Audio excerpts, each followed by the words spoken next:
Jusqu'à 13h, Côte-Nord. Attitude. Côte-Nord. Côte-Nord. Attitude. Côte-Nord, attitude de ce mardi. On est le 6. Est-ce que c'est bien ça? Oui, le 6 février. Salut, Jean Saint-Pierre! Bonjour, Tommy Auger! Ça va bien? Oui, ça va, toi? Ben oui, ça va super bien, merci. Après ça être gelé un peu, le bout du nez, le bout des doigts, la classique oxygène ce week-end. J'ai été prendre des images qui vous seront présentées sur les ondes de Nous TV dès mercredi dans mon émission Connectée. Ça fait 2 ans de suite qui sont dans le temps très froid. Ouais, mais cet événement. il disait que la qualité de la glace, du moins pour les finales, avait été la meilleure dans les 5 ans à cause justement du froid. Quand ils ont resurfacé dans les alentours de midi, l'eau a regelé très rapidement, ce qui a donné une belle surface. Donc, tant mieux pour eux. Mais on excuse ta famille de pas avoir été voir tes matchs de hockey samedi par un temps aussi froid. Parce que pour le monde sur la glace, ça allait très très bien. C'est les spectateurs qui s'ennuyaient un petit peu. Là, les caméramans aussi, c'était pas chaud. Oui, j'imagine. Hein? les appareils aiment pas ça, les caméras aiment pas ça. Jean, on va commencer cette émission avec le menu. Et le menu, notre premier sujet, fait beaucoup jaser plus à l'est de cette île. Les Caïens en colère, il y en avait quelques centaines hier dans le sous-sol de l'église à Havre-Saint-Pierre. Le conseil municipal a adopté récemment le budget pour 2018 et la hausse de taxes est importante à 19%. Faut dire que les comptes de taxes étaient gelés à Havre-Saint-Pierre depuis 5 ans. Donc le maire Bermance Boudreau sera avec nous en direct par téléphone ce midi. Quand même là, la colère était palpable hier soir, sans doute dans cette rencontre, une rencontre infotaxe finalement où on a expliqué la situation. C'est que le ralentissement économique là 2014-2015, on l'a eu dur aussi avec Rio Tinto Paris-Titane à Havre-Saint-Pierre. On n'avait pas osé augmenter les taxes normalement là au cours des 5 dernières années. Ben là on arrive avec une grosse augmentation d'un coup. On en parle avec le maire de Havre-Saint-Pierre à 12h15. Hier, je me suis entretenu avec la ministre déléguée au transport. Elle est responsable de tout l'Est du Québec, là. C'est que les dossiers de la Côte-Nord, elle en a été saisie de plein fouet, là, lors du sommet vendredi dernier, le sommet sur le transport aérien régional. L'événement avait lieu à Lévis. La ministre Véronique Tremblay, en entrevue à 12h28, nous parle bien sûr du prix des billets d'avion. Il va falloir attendre le budget du gouvernement Couillard pour avoir vraiment là, des montants d'argent, peut-être des gestes concrets. On a quand même annoncé une série de 8 mesures. On parle avec la ministre aussi des dossiers importants pour la Côte-Nord en matière de transport qui deviennent un peu sa responsabilité. Le prolongement de la route 138 en Basse-Côte, bien sûr, mais aussi le fameux projet d'un pont là entre Tadoussac et Baie-Sainte-Catherine. Tout de suite après, réaction de la députée Lorraine Richard, la députée de la Côte-Nord, concernant elle questionne carrément la pertinence du sommet sur le transport aérien, puisqu'on n'a pas annoncé rien qui vaille, tout va aller au budget. Elle commente aussi le menu de la dernière session parlementaire qui commence aujourd'hui à l'Assemblée nationale à Québec, la dernière avant l'élection, bien sûr, d'octobre 2018. En fin d'émission, on va parler de cette belle activité à succès qui s'appelle le Festin de Cupidon, Tommy. La 9e édition cette année, et c'est une collaboration entre l'organisme À la Source et le marché Mélo. Ça aura lieu cette année le 10 février, donc on célèbre la Saint-Valentin un peu avant le temps. On offre un beau menu, autant pour les amoureux que ceux qui désirent fêter avec leur enfant. Il y a même un petit menu pour les enfants. C'est évidemment pour ramasser des sous, conscientiser les gens à certaines causes. On va le dire, là, À la Source, c'est un organisme qui est très dynamique, organise beaucoup de choses, des fois un peu dans l'ombre, mais tellement important sur notre territoire. On fera le bilan de tout ça, autant du côté du festin de Cupidon que des activités avec la coordonnatrice de À la Source, Madame Julie Rousseau. Le festin de Cupidon, c'est le 10 février cette année. Il faut dire que chaque couple a le choix de son samedi. On doit choisir le 10 ou le 17 parce que la Saint-Valentin, c'est en plein milieu de semaine. C'est ça. Un mercredi pour 2018. Avant cette série d'entrevues sur nos ondes, on vous propose à l'instant un bulletin d'information régionale. Actualité Pure FM. Quand même une très bonne nouvelle pour l'économie de cette île. Tommy, la banque américaine qui a plusieurs clients dans le domaine minier, la banque Goldman Sachs, prévoit un redressement du prix du fer sur les marchés mondiaux jusqu'à 85 $ US la tonne d'ici 3 mois. L'étude publiée jeudi entrevoit une croissance rapide grâce à la demande provenant de la Chine. Goldman Sachs prévoyait un prix plutôt autour de 55 $ US la tonne l'automne dernier pour l'ensemble pour une moyenne là pour 2018. Le fer de la fosse du Labrador reçoit en plus une prime en raison de sa pureté. Cette nouvelle perspective favorise un redémarrage éventuel de l'usine de bouletage de Pointe-Noire-Sept-Îles, selon le directeur des caisses Desjardins des mines et métaux de la Côte-Nord, Steve Chapado. Oh, donne-moi juste un petit instant, je te mets ça à l'instant ici. Voilà. Puis un scénario sérieux pour la Pointe-Noire, l'usine de bouletage. On parle d'un projet très sérieux qui consisterait à carrément mettre à terre l'usine actuelle pour rebâtir une nouvelle usine de bouletage pour un projet d'1,2 milliard. On reste à l'affût là-dessus, mais ça serait un projet qui serait vraiment dans les cartons de la SFP actuellement. Steve Chapado croit aussi que la perspective encourageante pour le marché du fer, pour la vente de fer transbordé au port de Sept-Îles, donc, permet d'entrevoir une phase 2 pour le projet de mine du lac Bloom, qui est en démarrage actuellement par Champion Iron. Le syndicat APTS dénonce de nouvelles compressions dans le réseau de la santé de la Côte-Nord. Des soins de santé importants attendus par des citoyens de la région ne seront jamais dispensés. La population de la Côte-Nord est en droit de s'attendre à mieux, selon le syndicat qui regroupe le personnel professionnel et technique du Centre intégré de santé. La porte-parole de l'APTS pour la Côte-Nord, Daniel Duguay, critique les propos du président et directeur général du CI3S Côte-Nord, Marc Fortin, qui laisse entendre qu'aucune réduction de services à la population ne découlera des coupures de 9,6 millions de dollars prévues au plan de redressement budgétaire adopté par les administrateurs du réseau réunis à Sept-Îles le 31 janvier. Le syndicat anticipe au contraire des services plus lents et insuffisants pour le soutien à l'autonomie des aînés, en santé mentale et en protection de la jeunesse. Daniel Duguay ne peut pas dire précisément dans quel département les nouvelles coupures auront le plus de répercussions.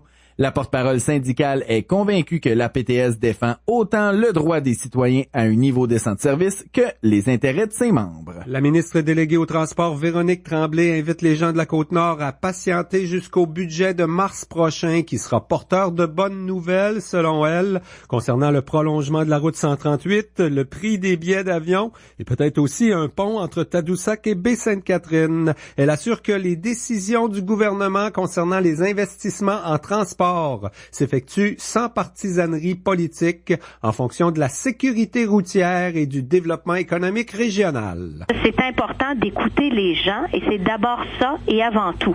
Moi, la couleur politique, je trouve ça un petit peu plate, mais je pense qu'à un moment donné, il faut s'élever au-dessus de toute partisanerie et prendre des décisions pour les citoyens. La ministre Véronique Tremblay a profité du sommet sur le transport aérien régional pour discuter avec quelques représentants de la Côte-Nord et sera notre invitée vers 12h25. Le conseil de bande de Ouachata-Macmahon-Utenam s'associe à l'Institut de développement durable des Premières Nations du Québec pour la réalisation d'un projet environnemental d'envergure sur le Nitassinan. Il vise d'abord à identifier les sites abandonnés observés sur le territoire en dehors du milieu urbain. Il s'agit d'anciens sites miniers, de campements forestiers ou de chasse ou tout autre site qui affecte la qualité de l'environnement du territoire ancestral. Les Inuits souhaitent par la suite le nettoyage, la restauration et la décontamination.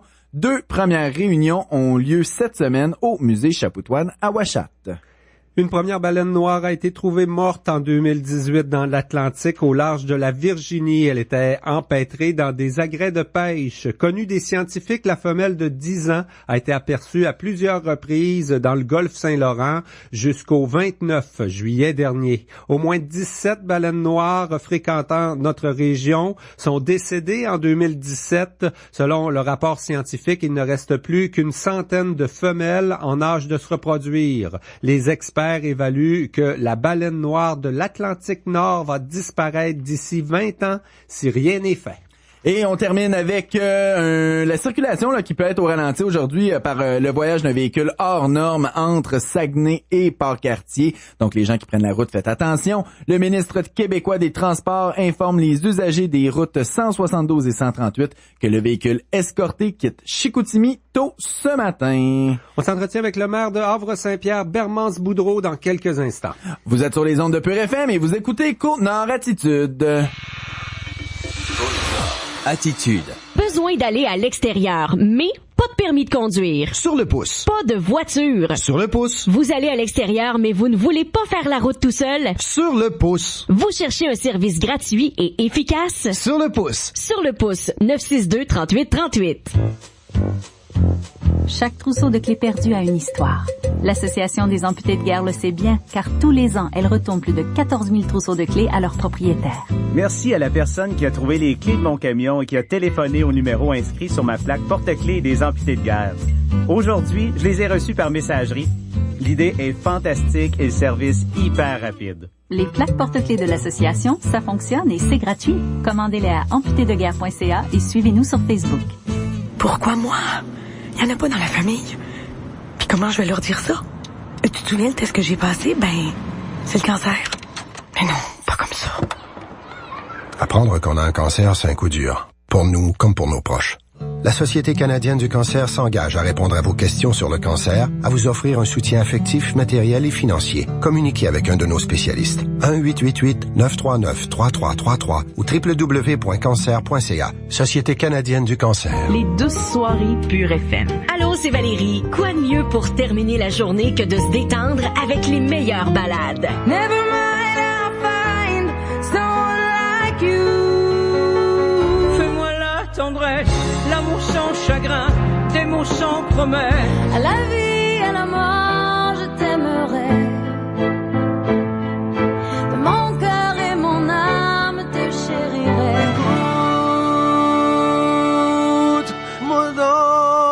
C'est un rendez-vous du lundi au jeudi de 19h à 21h dans les douces soirées Pure FM. Pure FM. 94.1. Jusqu'à 13h. Côte-Nord. Côte-Nord. Attitude.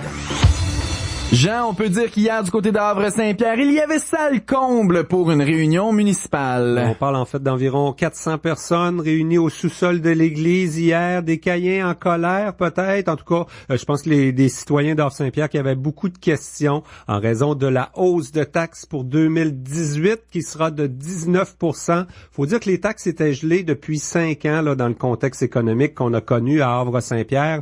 On en parle avec le maire Bermance Boudreau. Bonjour. Bonjour. Alors, beaucoup de monde hier à la rencontre municipale. Les gens avaient beaucoup de questions, quoi? Ben, il y avait des questions sur la présentation qu'on avait faite la semaine d'avant au niveau budgétaire. Donc, ce qu'on a fait, c'est qu'on a présenté le budget encore et on a laissé une période de questions. On a modifié l'ordre du jour de la réunion pour laisser les citoyens s'exprimer en début de réunion. Donc, on était en mode écoute de voir ce qu'il y avait à nous dire. Ouais, ici, à cette île, le maire Porlier a annoncé là en début d'année une hausse de taxes d'autour de 2%. On a entendu toutes sortes de choses. On a lu toutes sortes de critiques sur les réseaux sociaux. Ça a dû être pareil chez vous, là. C'est quand même quelque chose que les gens vont avoir de la difficulté à digérer. On peut voir ça comme ça? Ben, quand on parle de budget, de prévision budgétaire et de compte de taxes, on sait que c'est une corde sensible au niveau des citoyens. On comprend très bien ça, on est des citoyens nous aussi, mais en même temps, on a un travail à faire qui est d'exprimer la réalité de la situation puis les besoins budgétaires. Mais on comprend aussi que la hausse cette année était beaucoup plus salée que ce qui se fait habituellement dans des hausses normales. Mais en même temps, vous l'avez dit tantôt, on parle de 5 ans, mais on parle que depuis 8 ans, notre taux à partir de 1,53, il est rendu à 83 sous. On sait qu'il y a eu dans ce temps-là des augmentations du rôle d'évaluation, donc il y a des équations à faire pour essayer que les hausses soient pas trop hautes, mais c'est sûr qu'on n'avait pas tout fait à l'assiette du citoyen depuis au moins 5 ans. Oui, mais là, cette année, il n'y a pas une réévaluation. Là. On garde le même rôle que l'an dernier. Ça changera pas parce que ça vient compliquer les choses hein, quand des fois tout le monde change un peu la valeur de sa maison en plus. Là. Ben c'est ça, ben, le prochain rôle devient, on va le recevoir à l'automne, il va être en vigueur pour 2019. Ouais. Ça a été quand même unanime, hein, le conseil municipal. Il y a toujours 6 conseillers et un maire à Havre-Saint-Pierre. Tout le monde était d'accord, là, le budget qu'on a adopté, c'est autour de 10 millions de dollars. Quand on a adopté le budget, qui était à 9,5 millions, quand on a adopté le budget, ça a été fait de façon unanime. Le budget a été constitué, comme on faisait d'habitude, par un budget équilibré. Donc, on a fait ça. Mais à la suite de la réunion d'hier au soir, on voyait aussi, même avant la réunion, on avait quand même des commentaires qui nous arrivaient, puis on savait ce qui se passait, là.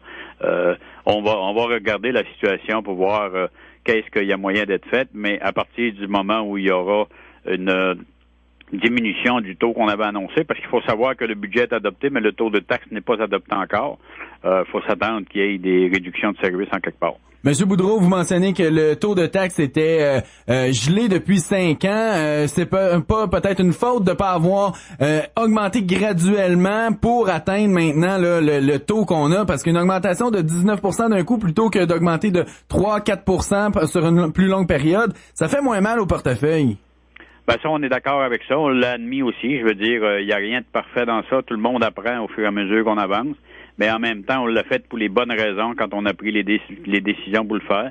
Je m'imagine en 2015, quand Rio Tinto a annoncé en septembre les coupures importantes qu'il a faites et les mises à pied, s'il avait fallu qu'en décembre de la même année qu'on annonce une hausse de taxes, comment que ça aurait été de 1%, la grogne aurait été aussi importante. Oui. Donc, oui, c'est ça, mais l'histoire, on peut pas la réécrire, donc on vit avec ce que c'est qu'on a fait, puis on tente de faire les ajustements nécessaires. Ouais, ce qui peut parfois être dommage, c'est que ça arrive dans une année ou en tout cas une période où on a construit des nouveaux bâtiments, on a fait des investissements à Havre-Saint-Pierre. Je pense au nouveau centre aquatique là qui devrait ouvrir bientôt. Il y a beaucoup de gens qui vont associer les deux, quoi. On a dû répondre à plusieurs questions dans ce sens-là hier. Hein. Les gens vont dire que c'est à cause de la nouvelle caserne de pompiers puis de la nouvelle piscine au Havre que les taxes augmentent.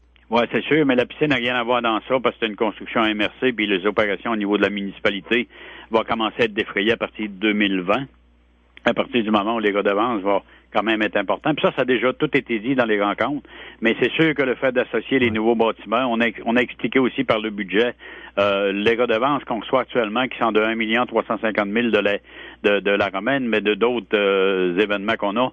On a aussi des remboursements qu'on a empruntés pour le gouvernement. Donc, tout ça ensemble fait que notre portion de la dette est payée à 100% par ces éléments-là d'argent qu'on reçoit.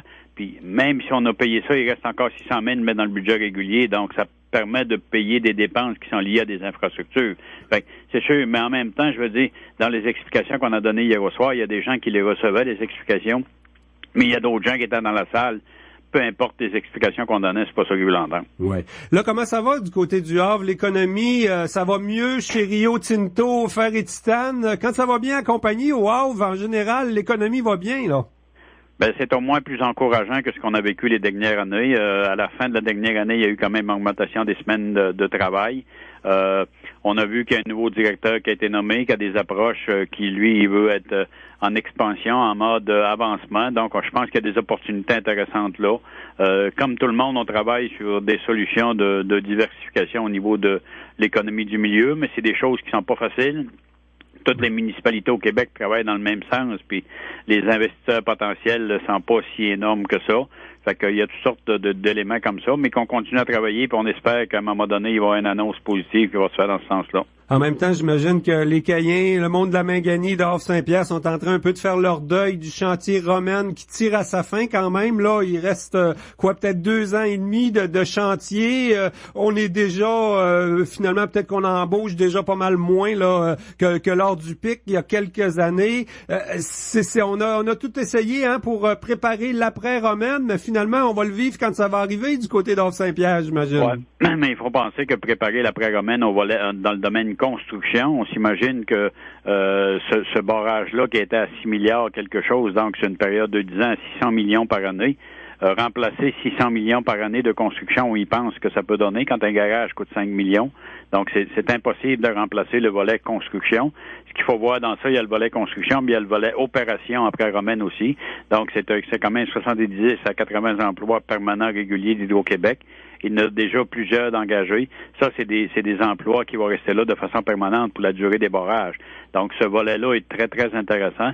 Le volet construction, même si on avait voulu le remplacer Écoutez, là, pour une communauté comme on est ici, de remplacer 600 millions de contrats par année, on oublie ça. Ouais. Mais oui, la construction est en déclin, mais les opérations de la Romaine nous apportent d'autres éléments positifs. Le sentiment, Bermance au Havre, ça va rester que, bon, on aurait aimé que ça rapporte davantage en retombées, là, que ça soit plus d'emploi pour le monde de la Mangani puis du Havre. On va rester avec un petit peu de grisaille avec ça, quoi, de la Romaine, là.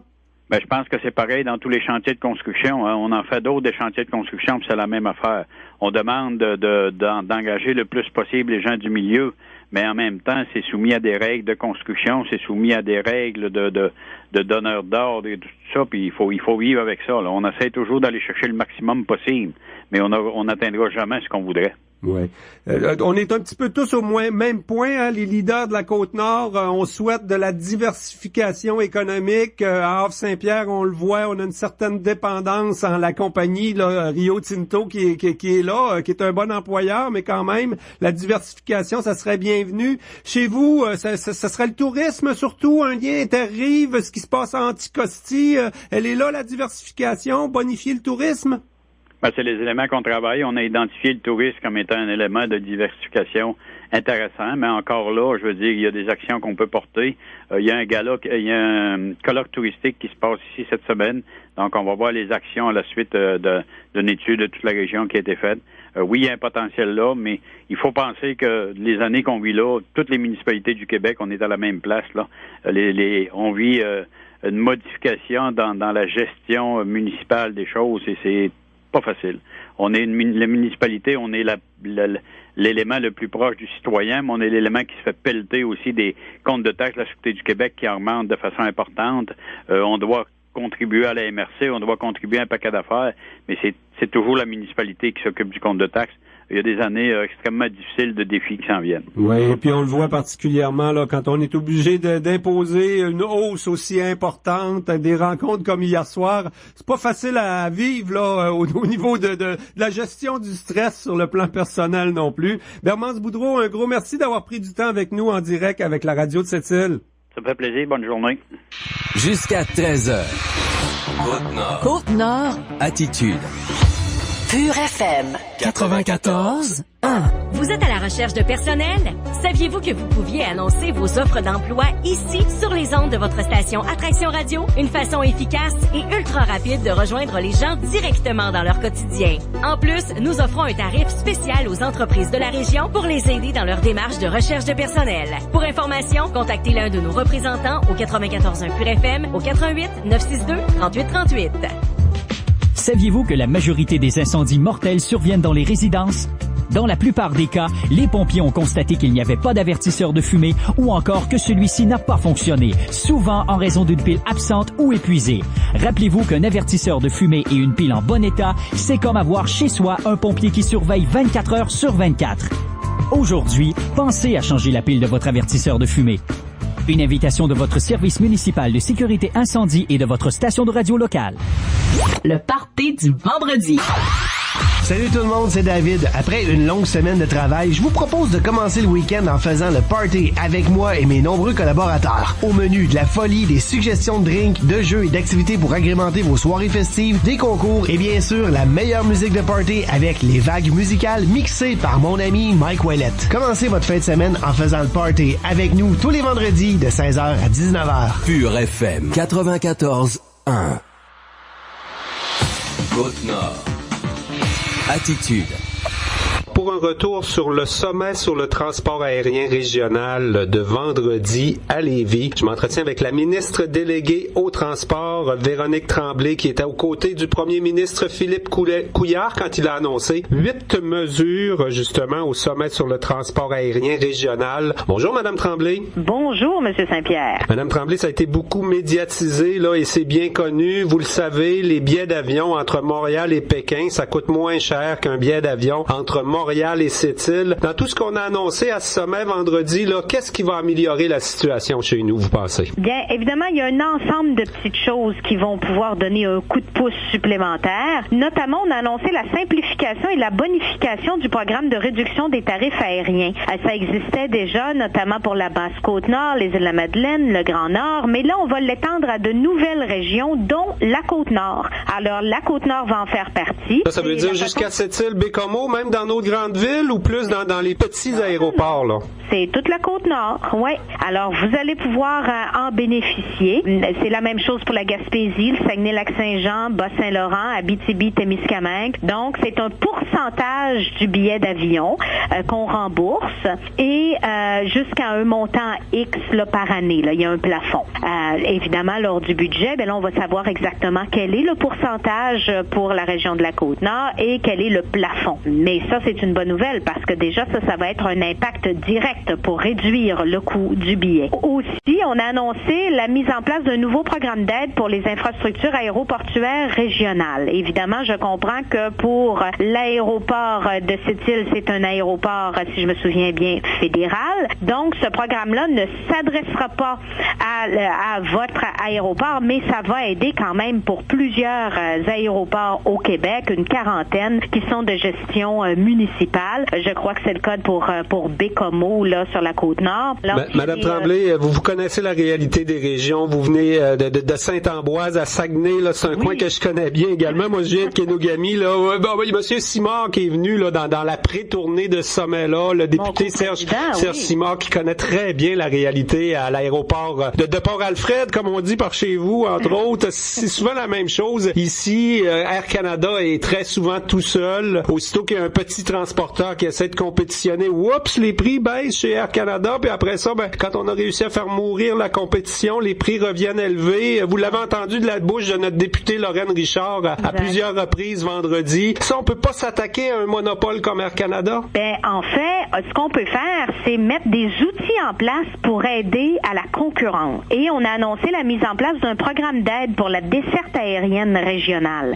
Donc, l'objectif de ce programme-là, c'est d'améliorer puis de développer des services offerts par les transporteurs aériens qui sont déjà présents au Québec, mais aussi encourager la venue de nouveaux acteurs. Ça peut être de différentes façons. Ça peut être pour financer la création d'un fonds de démarrage pour de nouveaux services. Ça peut être tout ce qui pourrait avoir un impact positif sur les tarifs aériens ou la desserte aérienne pourrait être admissible à ce programme-là. Par exemple, la mise sur pied d'un système de réservation. Ça pourrait même être un programme de fidélisation avec les entreprises plus régionales, les plus petites compagnies. Par exemple, vous savez qu'Air Canada a des points de fidélisation avec les aéroplans, mais si les aéroplans vont disparaître en 2020, ça pourrait peut-être être l'occasion idéale pour dire, on prend la place avec les petites entreprises, puis on met sur pied un programme de fidélisation. Également, ça peut être, oui, le système de réservation, site Internet, mais campagne de promotion aussi, parce que souvent, ce que certains nous ont dit, parfois, il y a eu des campagnes des réductions de prix de certaines compagnies, mais les gens n'étaient même pas au courant. Donc, peut-être si on faisait connaître un peu plus les services, peut-être que les gens utiliseraient davantage l'avion. Donc, campagne de promotion, forfait touristique. Donc, dans certaines régions, on pourrait mettre sur pied des forfaits touristiques et le programme d'aide à la desserte aérienne pourrait aider à soutenir ces forfaits-là. Des études également, des plans d'affaires qui seraient admissibles. Alors ça, je pense que c'est vraiment un programme qui va aider à soutenir toutes ces initiatives-là. Oui. Aussi, on a annoncé une des suggestions qui est revenue, c'est est-ce qu'on pourrait pas gérer plus efficacement les déplacements des employés de l'État dans les régions du Québec? Peut-être, par exemple, sous la forme d'un appel d'offres là, pour les employés de l'État. Alors, le président du Conseil du Trésor, Pierre Arcan, a le mandat de réaliser une étude, une stratégie intégrée là, en transport aérien pour le gouvernement du Québec. Donc ça, ce sont également des choses qui vont aider. Oui, j'entends, Mme Tremblay, qu'il y a beaucoup de conditionnels. Oui. J'entends qu'il y a beaucoup de conditionnels dans vos réponses. Faut comprendre qu'on a géré le sommet au gouvernement du Québec comme pas comme l'aboutissement, là. Il y aura encore des réflexions. Les vraies réponses vont venir avec le budget, c'est ça? En fait, vous avez bien fait de le dire que c'est pas une fin en soi, le sommet. Et d'ailleurs, c'était demandé dans l'ensemble des régions. Les gens disaient, si c'est fini là, il faut que les discussions se poursuivent. Il faut vraiment que le milieu se prenne en main également. Nous, on a mis en place des outils avec, oui, le programme d'aide pour les infrastructures, oui, la mise en place d'un programme d'aide pour la desserte aérienne régionale, oui, le programme, la bonification du programme de réduction des tarifs aériens déjà en place. Ça, c'est des choses claires. Le montant total va être connu au budget, vous avez totalement raison, mais il y a autre chose. Quand je vous ai dit là qu'on pourrait, on va voir pour gérer plus efficacement les déplacements des employés de l'État. Ça, c'est des choses à suivre, à venir.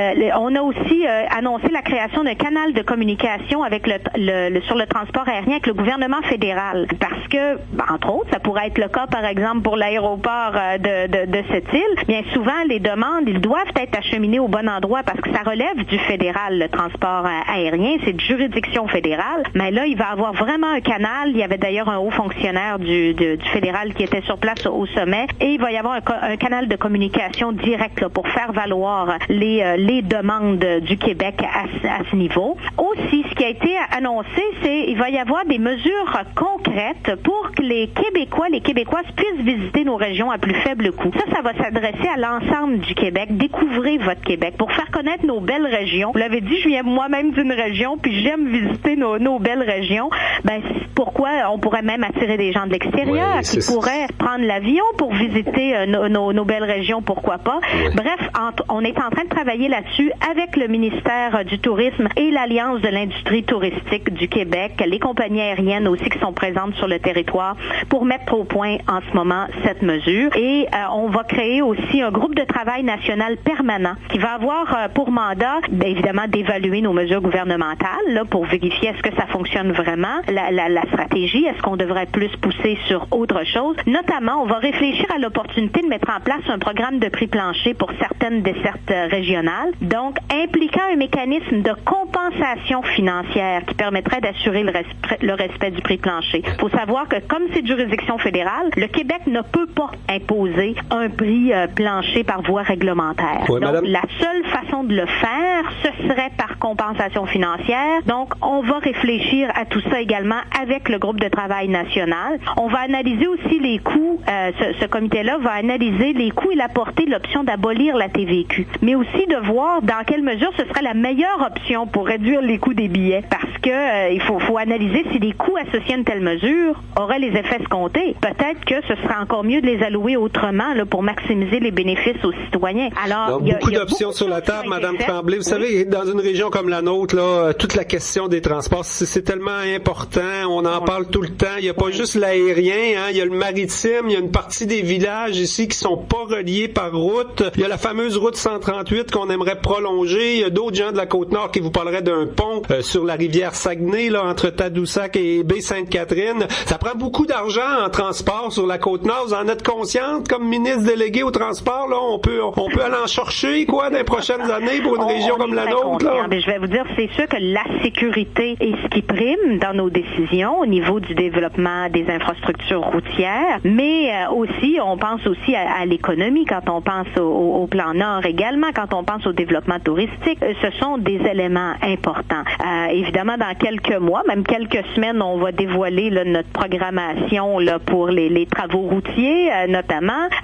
Vous parliez tout à l'heure du pont sur le Saguenay là, pour relier la Côte-Nord et Charlevoix. On est en train de travailler là-dessus aussi. Alors, il y a beaucoup de travail qui se fait en ce moment. Il n'y a pas trop de politique là-dedans, Madame Tremblay, le fait que ça soit 2 députés péquistes dans une région comme la Côte-Nord. Des fois, on se demande si ça nous nuit pas, Colin.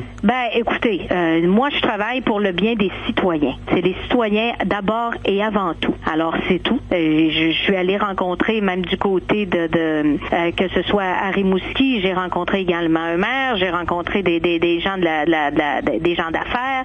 Lors du sommet, j'ai rencontré des gens de la Côte-Nord aussi qui sont venus me voir, qui m'ont fait part de leurs priorités également. Je pense que c'est important d'écouter les gens et c'est d'abord ça et avant tout. Moi, la couleur politique, je trouve ça un petit peu plate, mais je pense qu'à un moment donné, il faut s'élever au-dessus de toute partisanerie et prendre des décisions pour les citoyens. Ouais, vous trouvez pas que vous avez un ministère difficile quand on veut justement en chercher plus pour les régions, là, la santé puis l'éducation, ça passe toujours avant les transports, mais les transports, c'est essentiel aussi quand même. Oh oui, d'ailleurs, on est le principal donneur d'ouvrage là au gouvernement. Donc, il y a beaucoup d'argent au ministère des Transports. Oui, c'est un gros ministère. Nous sommes 2 ministres à ce ministère-là en ce moment. et moi, j'ai la chance de me concentrer sur tout l'Est du Québec, donc de travailler très fort et de la région de Québec, le Saguenay-Lac-Saint-Jean, la Côte-Nord, Basse-Côte-Nord, les îles de Madeleine, toute la Gaspésie, le Bas-Saint-Laurent, Chaudière-Appalaches.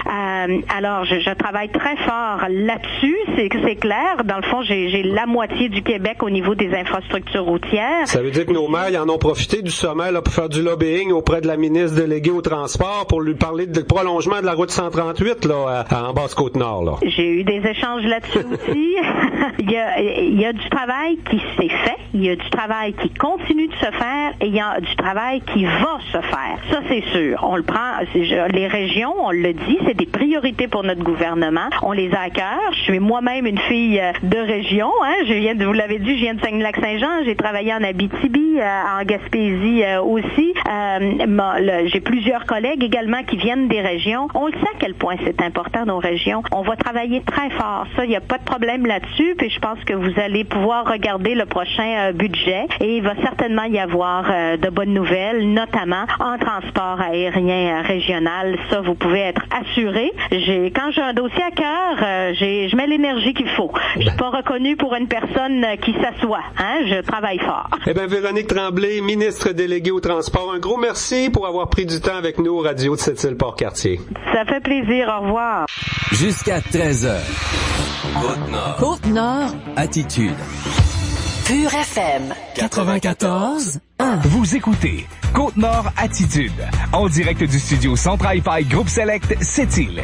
Ouais, Frank, pis la route est-tu bien mauvaise? Pas en tout. Quelques petits flocons par-ci par-là. C'est quasiment cute. Quelques petits flocons? À la TV, ils viennent de dire qu'on est déjà rendu à un pied de neige. Ah, y a rien là. C'est un tout petit pied. On voit l'hiver différemment quand on conduit un Ram. Jusqu'au 28 février, c'est l'événement l'hiver en 4x4 chez vos concessionnaires Chrysler, Dodge, Jeep et Ram. Obtenez jusqu'à 10 250 $ en rabais sur les modèles Ram 1500 2018 sélectionnés, incluant un boni au compte en 4x4 de 1000 $. Voyez votre concessionnaire pour tous les détails. Les invités de nos émissions sont accueillis dans le salon VIP Resto Bar L'Ambiance. Le Resto Bar L'Ambiance, l'endroit idéal pour bien manger dans une ambiance décontractée. Attitude.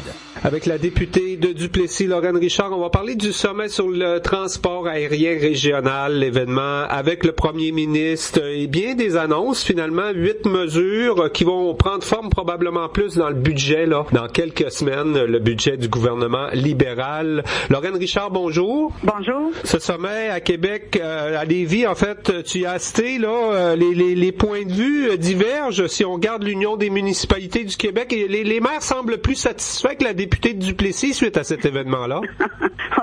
Bon, écoutez, je reviendrai pas sur ce que chacun peut dire, comment il a perçu le sommet.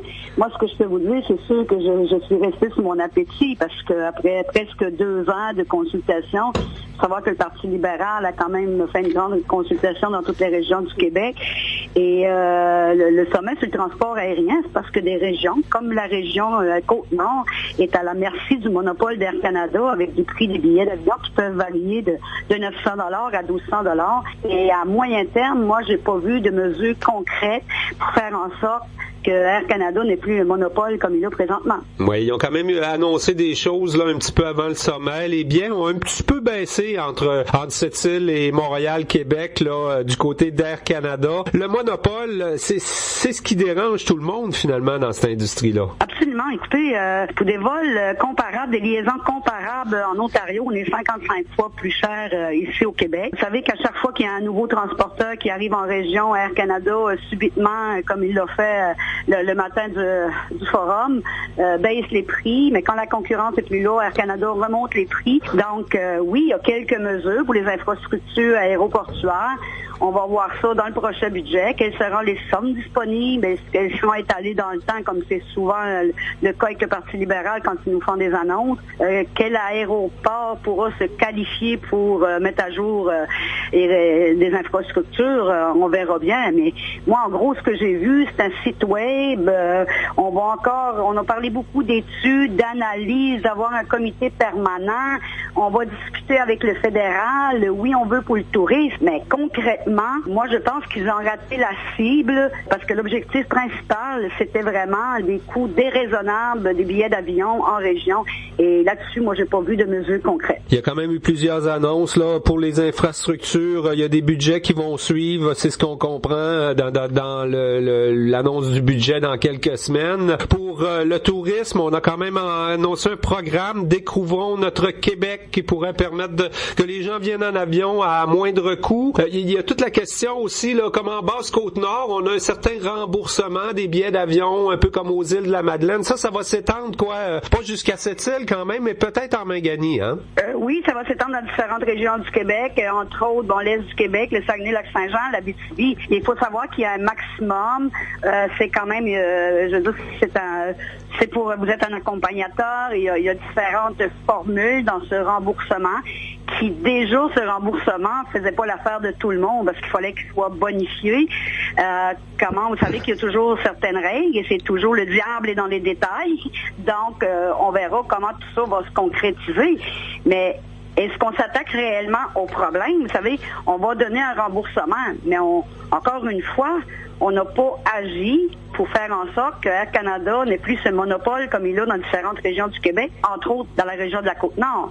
Donc, moi, c'est pour ça que je suis déçue du forum sur ce point-là. Là. Ouais. C'était fondamental pour moi. Il y avait une obligation de résultat par rapport au coût du transport aérien dans les régions du Québec. Et là-dessus, moi, j'attends encore parce que la ministre Tremblay, tout ce qu'elle nous parlait, c'était de comités, d'analyse et d'expertise. Et vous savez, on est loin de la coupe aux lèvres. Là. C'est quand même surprenant. On pensait que le sommet serait l'endroit pour annoncer. Ça fait longtemps qu'on en parle, des années. Tu l'as mentionné, hein? Des compagnies aériennes là pour concurrencer Air Canada à cette île en Basse-Côte-Nord. On en a vu beaucoup au fil des ans, mais aucune tient la route. Absolument, c'est ça. Fallait vraiment que le gouvernement, moi c'est pour ça que je dis, il y avait une obligation de résultat d'arriver avec des mesures concrètes, casser le monopole d'Air Canada avec un prix plancher ou autre mesure. Après plus de 2 ans, là, moi j'ai été extrêmement déçu. Là. J'ai entendu des vœux pieux, mais des actions concrètes à court terme pour régler notre problème. Vous savez, quand vous avez quelqu'un qui est malade, que vous voulez vous déplacer pour des soins plus spécifiques en santé vers l'extérieur, on peut parler de 10-15 000 $ pour certaines familles en région. Là. Donc, c'est un frein. C'est un frein aussi au développement économique. On a vu des gens d'affaires de cette île qui ont dit, quand tu dois partir le lendemain matin pour une réunion parce que tu étais appelé la veille, tu prends pas la route avec les conditions hivernales que nous avons, c'est énormément coûteux pour les entreprises, pour le citoyen en général. Donc, c'est un frein à notre développement économique. Et là-dessus, moi, j'ai pas entendu une mesure et c'est pour ça que je suis déçue, très déçue. Le Conseil du patronat puis les maires, l'Union des municipalités du Québec, ça doit être parce qu'ils sont optimistes. Les annonces restent à venir. On voit que le travail n'a pas été fait au complet, mais on vit d'espoir quand même pour ces gens-là. Là. Il devrait se passer de quoi quand même avant l'élection, étant donné électorale? Étant donné électorale, donc ils ont fait le forum où, c'est encore une fois, c'est toujours la tactique du gouvernement libéral. Attendez au budget. Là, on va voir des mesures. Quand on va décortiquer tout ça, peut-être qu'on va être déçus et peut-être que les gens qui ont encore espoir vont être déçus. C'est souvent le cas avec eux. Et c'est sûr qu'en année électorale, écoutez, c'est des promesses, mais moi, des comités puis des analyses, là, quand j'entends ces mots-là, là, après plus de 2 ans là, d'avoir fait le tour du Québec, ils ont tous entendu les doléances des différentes régions du Québec. Et arriver avec ça, là, écoutez, je peux comprendre qu'il y en a qui vivent d'espoir puis qui n'osent pas trop critiquer le gouvernement en place. Mais moi, je peux me permettre. Écoutez, je représente des gens en fin de semaine. J'étais partout, puis on ne me parlait que de ça, que du transport aérien, les coûts astronomiques que les différentes personnes avaient payé pour eux. Là, ça change rien demain matin. Là. En tout cas, moi, j'ai vu sur Facebook des photos de la députée Lorraine Richard à côté du premier ministre Philippe Couillard, des photos du maire Régent Porlier en train de parler avec le premier ministre Philippe Couillard. Je me dis, au moins, il a dû aller se faire du lobbying intéressant là. Il y a peut-être dans d'autres dossiers qui ont été abordés. Là. Écoutez, c'est sûr que pour certains élus et d'autres personnes, quand vous avez la chance de passer vos poids avec le premier ministre et lui faire part de de vos attentes, ben, c'est toujours intéressant. C'est qu'il y a des personnes qui ont sûrement pu échanger avec le premier ministre.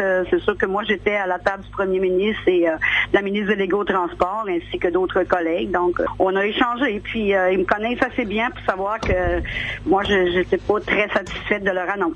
Bon. Et puis, la session parlementaire qui s'amorce cette semaine, là, c'est la dernière avant l'élection de 2018. Est-ce qu'il y a des dossiers particuliers qui surveillent la députée Duplessis, là? Écoutez, le dossier, je vous l'ai dit et redit, c'est toujours une priorité pour moi, c'est la santé. Vous savez qu'on a un déficit quand même d'une ampleur importante.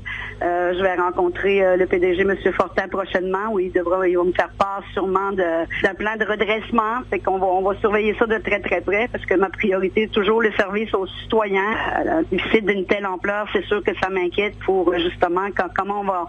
Il y a une obligation, écoutez, d'arriver à être capable de le résorber. Donc, mon inquiétude est toujours où on va couper et qu'est-ce que ça comme impact sur le service. Moi, je continue aussi avec mes collègues. Je fais partie du comité pour les régions. Donc, même au comité région, moi, je l'avais mis la priorité pour le Parti québécois, le transport aérien, donner plus de pouvoir aux régions. Donc, bien du travail là-dessus au cours de la dernière session. Comme vous faites mention, en juin, ça va se terminer. C'est notre dernière session parlementaire. Travaille dans le comté, travaille aussi au niveau de Québec. C'est quand même une grosse année qui s'en vient pour la députée. L'élection, on va devoir y faire face aussi, là, avec peut-être beaucoup de noms sur la liste dans le comté de Duplessis. Ah, mais vous savez, une élection, il y a toujours des noms sur la liste. Des fois, les noms changent à différentes élections. C'est quand même pas ma première élection. Moi, je demeure confiante que on a un devoir, nous aussi, les membres du Parti québécois, de faire connaître nos propositions, notre programme. Vous savez, bientôt, je vais avoir la visite de Diane Lamarque, qui est notre porte-parole en santé. On a été applaudis par plusieurs groupes en santé pour avoir le meilleur plan qu'on veut offrir aux Québécois et aux Québécoises. C'est qu'on va faire connaître nos propositions davantage. Et je suis sûre qu'ultimement, les gens vont encore dire dans différentes régions du Québec que c'est le Parti québécois qui est le mieux positionné pour gouverner le Québec. Vous avez vu avec M. Legault, une journée c'est quelque chose, le lendemain c'est autre chose, l'abolition des commissions scolaires. Là, il veut s'attaquer aux syndicats. Je pense que quand les gens vont comprendre un petit peu plus c'est quoi le programme, le vrai programme de la Coalition Avenir Québec, peut-être qu'ils vont changer d'idée. Ben, Lorraine Richard, un gros merci pour cette entrevue radio. Merci, c'est toujours un plaisir. Côte-Nord. Attitude. Pure FM 94. Vous êtes, comment dire, écœuré de l'hiver? Chez Beauté Divine, on vous comprend et on veut vous aider à passer à travers le froid avec la promo Les Bronzés du week-end. Les samedis et dimanches de février, présentez-vous en duo entre 11h et 16h et profitez du spécial 2 pour 1 sur les séances à la minute. Nous sommes dépositaires de la crème Love Boho qui est naturelle à 95%. Beauté Divine, 881 Boulevard L'Or. Venez nous voir ou prenez rendez-vous au 88 961 1922. Il y a tellement de raisons de choisir Cogeco. Il y a l'Internet Ultra Fibre 40 illimité, la télé Mon Mix 20 avec l'enregistreur TiVo et la téléphonie pour seulement 99 $ par mois pendant 12 mois. Mais il y a aussi leur technologie innovante, le choix de nos chaînes télé préférées, leur fameux service à la clientèle locale et on pourrait continuer comme ça pendant longtemps.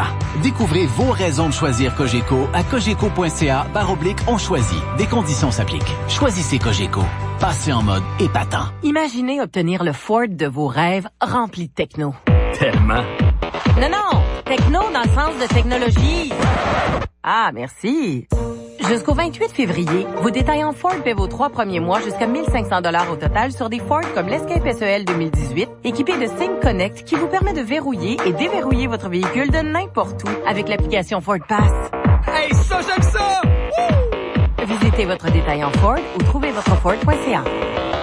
Se sentir en surpoids alors que les autres nous voient minces. Manger au point de se sentir inconfortable ou de se rendre malade. Sentir que l'on a perdu le contrôle de son alimentation. Prendre ou perdre beaucoup de poids en peu de temps. Se sentir obsédé par la nourriture. En se sentant concerné par au moins 2 de ces affirmations, on peut être à risque de présence d'un trouble alimentaire. Vous vous inquiétez pour vous ou pour un proche? Téléphonez-nous de façon confidentielle chez Équilibre Santé Côte-Nord au 88 968 39 60 ou visitez notre page Facebook Équilibre Santé Côte-Nord. Service d'écoute et de soutien 24/7. Côte-Nord. Attitude.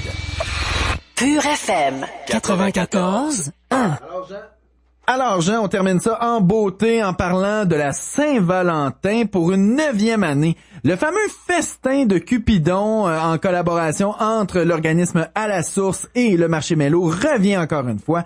Et en studio, on reçoit la coordonnatrice de À la Source, Julie Rousseau. Bonjour, Julie. Bonjour. Juste, là, c'est quoi le festin de Cupidon pour quelqu'un, là, en 9 ans qui aurait jamais entendu parler de ça? Le festin de Cupidon, en fait, c'est un repas, 3 services, comprenant une entrée, un repas principal, un dessert, qui est à partager. Donc, c'est un repas pour 2 personnes qu'on va chercher samedi le 10 entre 4h et 6h le soir, donc entre 16h et 18h, au marché Mello. Donc, c'est fait par Laurence du marché Mello, préparé avec amour.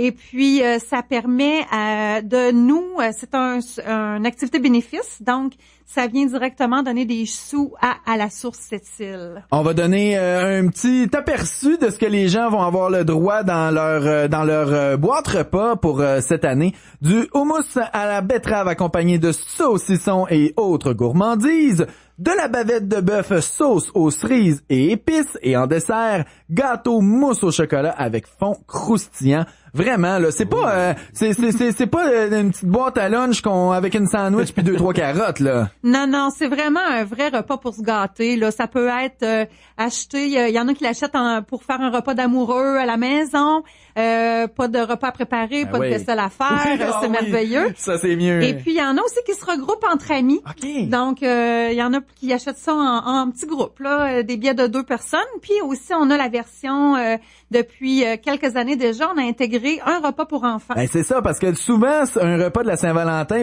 on a les enfants à la maison, là, on leur fera pas manger des grilled cheese pendant que nous, on mange la magnifique bavette de bœuf, là. Non, puis en même temps, ce qui est attrayant pour les adultes n'est pas nécessairement pour la plupart des enfants, fait qu'on a adapté quelque chose qui plaît, là. Fait qu'un doux chili avec ses chips à tremper, un brownies au chocolat noisette, et les petits, ils ont le droit à un sac surprise en bonnie. Ça, c'est une belle collaboration que vous avez avec le marché Mello et Laurence. Là. Oui, on est vraiment chanceux. Laurence, année après année, là, elle nous permet de faire cette activité-là chez elle, dans ses cuisines. C'est elle qui orchestre tout. Donc, c'est pour ça que c'est délicieux à chaque année. Et là, le repas, c'est le samedi 10 février. Mais on vous en parle d'avance parce que la date limite là, pour que Laurence puisse planifier tout ce dont elle a besoin, ses quantités, la date limite d'inscription serait demain. Là. Oui, donc c'est important d'aller, si vous êtes intéressé par ce repas-là, c'est important d'aller acheter vos billets. On en a à l'organisme À la Source, au 469 sur la rue de Quin.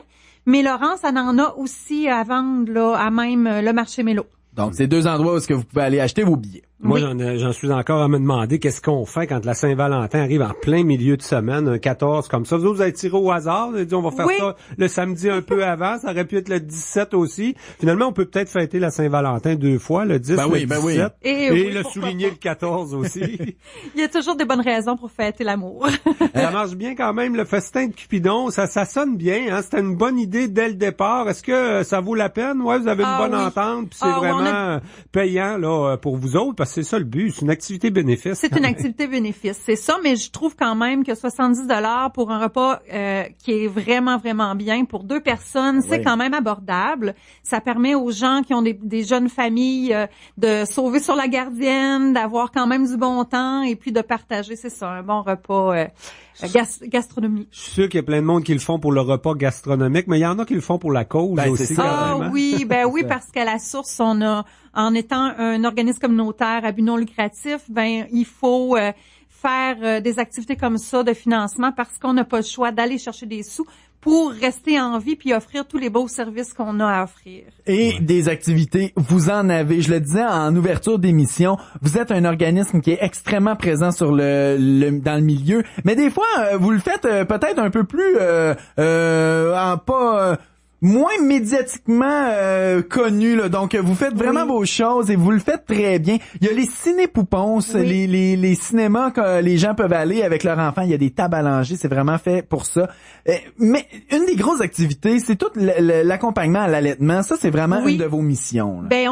On est surtout connu pour ça parce qu'on en entend parler beaucoup. On fait tout plein d'autres choses aussi, mais oui, l'entraide à l'allaitement, elle est très appréciée. parce que on a des marraines d'allaitement qui sont très, très, très bien formées. C'est des mamans bénévoles qui ont le goût d'aider d'autres mamans à ce que leur expérience de l'allaitement se passe le plus sereinement possible. Et puis, c'est vraiment apprécié. On a aussi des ateliers. Tu vois, ce matin, on a eu une rencontre sympathique. Ça permet aux mamans de venir poser leurs questions. On parle d'un sujet qui tourne autour de l'allaitement, bien sûr. Mais les mamans aiment ça parce que ça leur fait sortir de leur maison, venir rencontrer des femmes qui vivent les mêmes choses qu'eux autres, parce qu'on est quand même un peu... C'est commun d'avoir des enfants, presque tout le monde en a, mais il reste que dans la période du poupon, là, de la première année, on passe par tout plein d'émotions, tout plein, le manque de sommeil, les chutes d'hormones, des fois ça va très bien avec l'allaitement ou avec...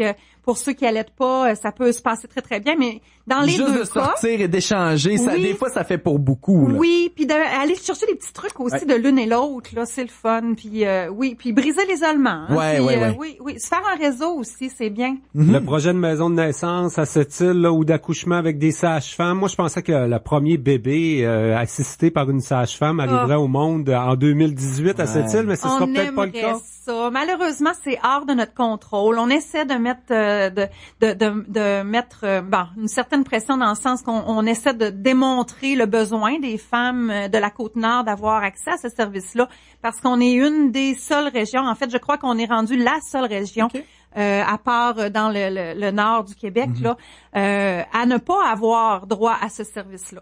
Donc oui, c'est sûr qu'on va continuer à faire nos démarches pour faire avancer le dossier. C'est pas nous autres qui prenons la décision finale, donc on attend que ça débloque. Vous êtes comme d'autres dossiers, ça va être avec le budget, ça. Ouais, c'est ça, le budget du gouvernement. Donc beaucoup de dossiers du côté de la source. Vous avez la maison d'hébergement pour les gens là qui viennent de l'extérieur et que les dames viennent accoucher ici. Vous avez une belle petite boutique aussi pour les gens là qui veulent aller faire un tour. Vous avez une super de belle petite boutique avec des belles choses qu'on peut trouver là. Vraiment, ça vaut la peine d'aller faire un tour. Oui, notre boutique, elle nous permet aussi d'aller chercher une petite partie de financement. Puis elle est à connotation écologique. Oui. Donc on a tout ce qui est couches lavables, les produits d'entretien, les accessoires qui vont avec. On a tout le matériel qui a rapport à l'allaitement, des tire-laits, des porte-bébés pour faire du portage.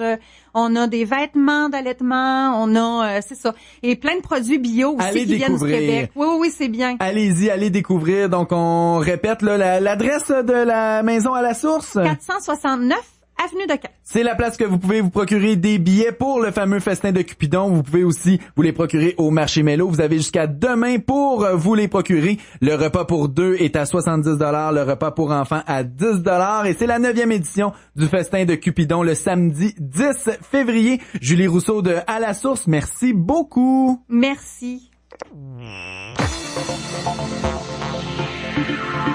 Jean Saint-Pierre, c'est ce qui conclut notre émission d'aujourd'hui. Demain, on sort des possibilités.